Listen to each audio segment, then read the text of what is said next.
Emotions ઉપર control કરવાની વાત તો બધા કરે છે અને બહુ કરે છે, પણ એ થાય કઈ રીતના? રસ્તે જતા પાછળવાળો ગાડીમાંથી કોઈ ટી ટી કરીને હોર્ન સાંભળે તોય મોઢામાંથી સારા શબ્દો સંસ્કારવાળા નીકળ્યા વગર નથી રહેતા. દેખાતું નથી આને? આખો રોડ ભરેલો છે, ક્યાં થઈને જતું રહેવું? આને ઉડીને જતું રહેવું હશે? અને આવી ઘટના ખાલી રોડ ઉપર નથી બનતી. આપણા દિવસમાં સવારે ઉઠીએ ત્યારે ઘરથી માંડી, પાર્કિંગથી માંડી, સોસાયટી ઓફિસથી માંડી, ઓફિસના કર્મચારીઓથી માંડે, સાંજે બોસની રિવ્યુ મિટિંગમાં પણ થાય છે. શું તમારી પાસે બી આવું થાય છે? તમે કઈ રીતના મેનેજ કરો છો? કેમ કે મેનેજ કરવા માટે પહેલાં આવું થાય છે એનું અવેરનેસ તો હોવું જોઈએ. આપણે પોતાની જાતને એમાંથી દૂર તો રાખવા પડે. શું તમને આવું કંઈ લાગે છે?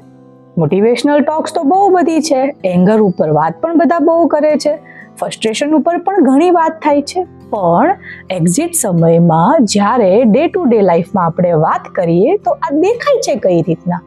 તમે આના ઉપર વિચાર કઈ રીતના કરશો? શું લાગે છે તમને? કેમ કે પહેલું સ્ટેપ જો છે એ અવેરનેસનું છે. જો ખબર જ નહીં પડે તો તમે બચાવશો કઈ રીતના? શું તમને ખબર છે? વિચાર કરજો ચોક્કસથી. સાથે મળીને એ વિચાર સુધી પહોંચી ચોક્કસથી શકાય. કેમ કે જો તમે પણ ઈચ્છતા હોવ કે રોજની લાઈફમાં થોડી શાંતિ અને થોડી ખુશી તો હોવી જોઈએ, એના માટે કોઈ ક્રાઇસિસના મુમેન્ટની કે કોઈ મોટી ઘટનાની રાહ જોવાની જરૂર નથી. તો જોડાયા રહો મારી સાથે. હું મોનાલી સુથાર, માઇન્ડ અનફિલ્ટર્ડમાં તમારી સાથે. મારો પણ પ્રયત્ન એટલો જ છે કે રોજના જીવનમાં થોડી શાંતિ કોઈ રાખે કે ના રાખે, આપણી તો હોવી જોઈએ.